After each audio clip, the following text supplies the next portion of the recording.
어린 여러분들 반갑습니다. 그간 편안하게 지냈습니까? 불과 얼마 전에 우리 민족의 최대 명절인 설 명절이 지나갔습니다. 설을 지내야만 진정으로 한 살을 더 먹게 되죠. 이제 3월 달이면 여러분들이 이제 초등학생은 중학생이 될 수도 있고, 중학생은 또 고등학생이 될 수도 있겠죠. 한 학년 한 살이 더 먹어갈수록 여러분들에게 주어진 책임감도 클 것이고 세상을 좀 더 넓게 보아야 할 것입니다.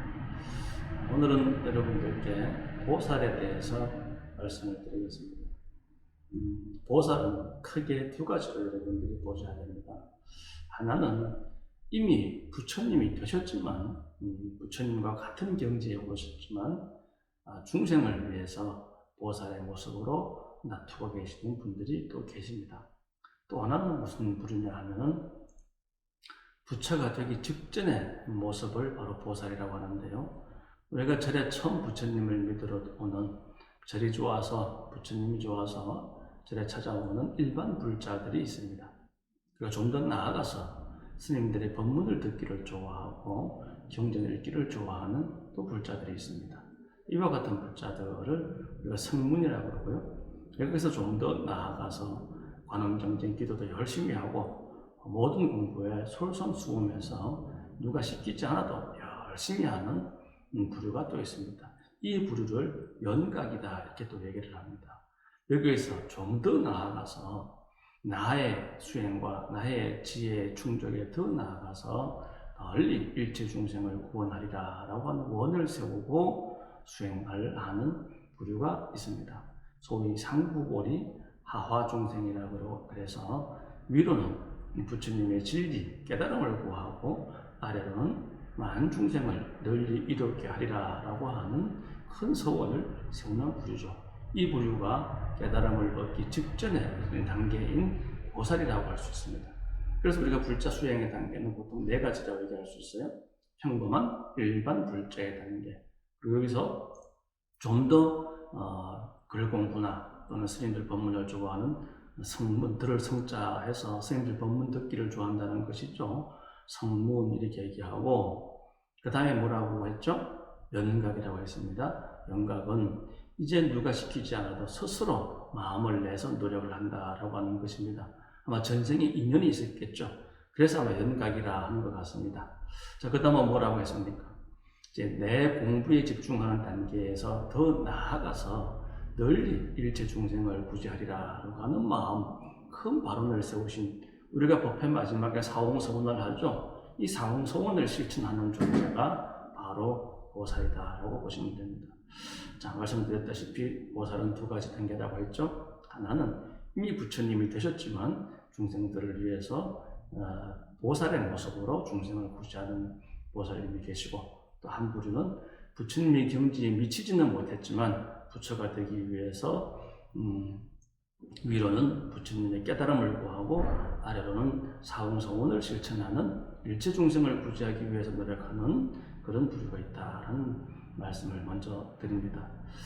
여러분들이 알고 있는 보살님들은 대부분 첫 번째 앞선 부류에 해당되는 보살님들입니다. 그러니까 관세음보살님이나 지장보살님이나 문수보살님, 보현보살님 같은 보살님들은 이미 부처님이에요. 아득한 옛날에 성불을 하셔가지고 부처님이 되셨지만 중생들 더 가까이에 머무르기 위해서, 중생들 고통을 구제해 주시기 위해서는 부처님의 모습도 좋지만 보살이라고 하는 좀 더 따뜻하고 친근한 모습으로 중생들 곁에 다가가서 중생들을 구제하는 것입니다. 방금 말씀드린 대로 관세음보살, 지장보살, 문수보살, 보현보살 이와 같은 분입니다.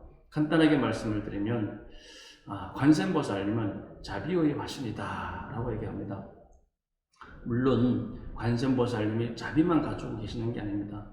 어떤 보살님은 자비, 어떤 보살님은 지혜, 뭐 이렇게 얘기를 합니다만은 관세음보살님이 자비의 화신이다 라고 하는 것은 지혜가 갖추어져 있지 않은 자비는 올바른 자비일 수가 없어요. 그래서 우리가 흔히들 관세음보살님을 자비하니까 자비만 갖추고 계시는가 보다 라고 생각할 수도 있겠지만 그렇지는 않습니다. 자비도 있고 원도 있고 지혜도 있고 행도 있고 다 갖춰야 진정한 큰 자비를 실천할 수가 있는 것입니다. 관세음보살님은 바로 일체중생의 어머니다라고 얘기를 하죠. 중생이 어느 곳에 있든 어디에 있든 언제든 어디서든지 간에 고통받을 때, 위급할 때, 힘들 때 관세음보살 부르면 관세음보살님 그 소리를 듣고, 관세음이라고 그러죠. 세상의 모든 소리를 듣고서 중생의 고통을 구제해 주신다라고 해서 관세음보살 이렇게 얘기하는 것입니다. 그래서 우리 자비의 화신이다라고 얘기하죠. 이고등락 이렇게 한마디로 얘기합니다. 끝날 이자, 이별할 때 이자입니다. 무엇을 이별할까요? 고통을 이별시킨다. 중생의 고통을 이별시키는 보살님. 그리고 등락, 이고등락, 고통을 이별시키고 나서 뭘 얻게 하죠? 즐거움을 얻게 하는 보살님이시다. 이고등락의 보살님이시다. 이렇게 얘기를 하는 겁니다. 그 다음에 지장보살님은 원의 보살입니다. 바론, 소원의 보살님입니다. 지장보살님은 수많은 보살님 중에서도 얼마나 큰 원을 세웠냐면, 지옥에 가서, 지옥이라고 하는 것이 얼마나 무섭고 두렵고 겁나는 곳입니까? 하지만 이 지옥에 가서 지옥에 있는 중생들조차도 내가 다 구제하리라고 하는 큰 서원을 세우신 분이 바로 지장보살님이에요. 불교가 다른 종교랑 가장 큰 차이점이 여기에 있습니다. 불교 이외의 다른 종교들은 잘못한 이들을 지옥에 보내면 영원히 지옥의 불고덩이에 던져버리는 그와 같은 모습을 하고 있지만, 불교는 바로 지장보살님 같은 분이 지옥까지 가서 그 지옥 중생들에게 참여하고 가르침을 주어서 그들이 반성을 하고 참여를 하면 다시 구제시킬 수 있는 그런 기회를 주시는 겁니다. 자, 이와 같이 지장보살님처럼 큰 원을 세우신 분은 없어요.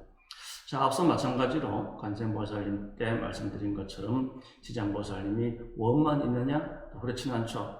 원을 상징하는 보살님이기도 하지만 말씀드린 바와 같이 이 원은 바로 큰 자비에서 나오는 것이고 큰 지혜에서 나오는 것입니다. 그래서 원과 자비와 지혜와 이 모든 것은 하나의 한 묶음으로 여러분들이 이해할 필요가 있다는 말씀을 다시 한번 드리고, 어쨌든 지옥 불구덩이에 있는 중생들까지도 구제하시는 지장보살님의 그 큰 원을 우리가 기리기 위해서 원의 보살님이다라고 얘기하는 것입니다. 그 다음에 이제 문수보살님입니다. 문수보살님은 바로 지혜의 보살님이다라고 얘기합니다. 이렇게 이해를 하면 될 것 같아요. 문이라고 하는 것은 어디에 가기 위해서 출입문을 얘기하는 것이죠. 우리가 때로는 어디를 가야 될지, 어떻게 해야 될지 모를 때가 많습니다. 왜? 지혜가 없기 때문에 그래요. 하지만 문수보살님은 큰 지혜를 가지고 있어서 문수보살님께 기도하고 여쭈기만 하면 어떤 문이든 어떤 길이든 열어서 보여주시는 겁니다. 그래서 대지 문수사리보살 해서 큰 지혜를 갖추고 계신 문수보살님 이렇게 얘기를 하는 겁니다. 자, 지혜를 상징하는 분에는 대세지보살님도 있습니다. 대세지보살님은 대세지, 큰 지혜의 세력, 큰 지혜의 영향력, 큰 지혜의 에너지, 이런 의미입니다. 그냥 단순히 큰 지혜를 의미하는 것만이 아니고 이 지혜가 쓰여지는 에너지, 파워, 그 영향력, 이런 것들을 이야기를 하는 것이죠. 그래서 이제 대세지보살님도 지혜의 보살님에 해당이 되고요. 보현보살님은 행에 해당됩니다. 행. 우리가 원이 있고 또는 지혜가 있고 하더라도 노력을 하지 않으면 안 되죠. 노력이 바로 행이죠. 바로 보현보살님처럼 행이 앞서서 말보다 말이 앞서는 것이 아니라 실천 행이 뛰어나신 분입니다. 어떤 사람들은 말만 앞서고 노력은 안 하는 그런 사람들도 없잖아 있죠. 그렇지만 바로 이 보현보살님은 무엇보다도 묵묵하게 누구보다도 뛰어난 수행, 행을 하는 분이다라고 하는 것입니다. 자, 이와 같이 일단 우리가 불교에서 대표적인 5분의 보살님을 보았어요. 관세음보살님, 우리가 제일 잘 아는 일체 중생을 고통에서 떠나서 즐거움을 얻게 하시는 이고덕락의 관세음보살님, 그리고 지옥 불구덩이에 떨어진 중생들조차도 구제해 주시는 지장보살님, 지장보살님은 어니카다 해서 대원 지장보살님입니다. 그리고 일체 중생의 큰 스승, 지혜로운 스승, 지혜로운 보살님은 바로 문수보살이라고 그랬죠. 지혜를 이끌어가는 문수보살님. 그 다음에 보영보살님이 있죠. 보영보살님은 바로 행이라고 했습니다. 누구보다도 실천행, 먼저 움직이는, 앞서 움직이는 노력을 하는 그런 상징의 보살님이 바로 보영보살님이 되겠습니다. 자, 이와 같이 말씀드린 5분의 보살님은 바로 과거 전생에 다 부처님처럼 깨달음을 얻으신 분이에요. 다만 중생들을 위해서 보살의 모습으로 나투어서 중생들을 제도할 뿐입니다. 보살님은 처음 배가 과신이다라고 하는 얘기가 있습니다. 대표적으로 우리가 33응신 이렇게 얘기도 하는데, 중생이 필요한 모습이면 어떤 모습으로, 부처님의 모습으로든 보살님의 모습으로든 어른의 모습으로든 또는 아이의 모습으로든 수많은 모습으로도 부처님과 보살님들은 여러분들 앞에 나타날 수가 있어요. 꼭 법당 안에 모셔져 있는 금빛 찬란한 부처님과 보살님의 모습으로 여러분들 앞에 나타나진 않습니다. 다양한 모습으로 여러분들 앞에 나타나고 계시고, 때로는 여러분들이 부처님과 보살님을 만나도 알아보지 못할 때도 있어요. 그렇기 때문에 내 주변에 많은 사람들이 바로 부처님이다, 보살님이다 라는 사랑스러운 마음, 사비스러운 마음으로 대하는 것이 참으로 중요하다라는 생각이 듭니다. 마지막으로 우리가 뒤에서 말씀드린 바로 부처님을 닮아가고 중생을 구제하기 위하는 바로 상고보리 하와 중생하는 바로 보살님도 있죠.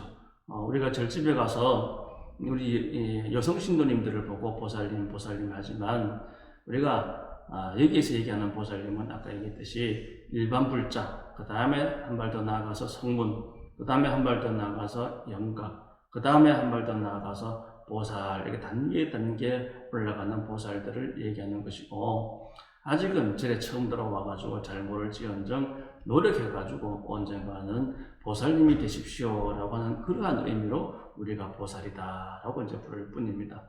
보살은 성교를 얘기하는 것이 아니에요. 그 마음이 위로는 부처님의 가르침을 구하고 아래로는 중생을 제도하겠다 하는 큰 지혜와 넓은 자비를 가진 사람이라고 한다면 보살이다 라고 할 수가 있겠죠.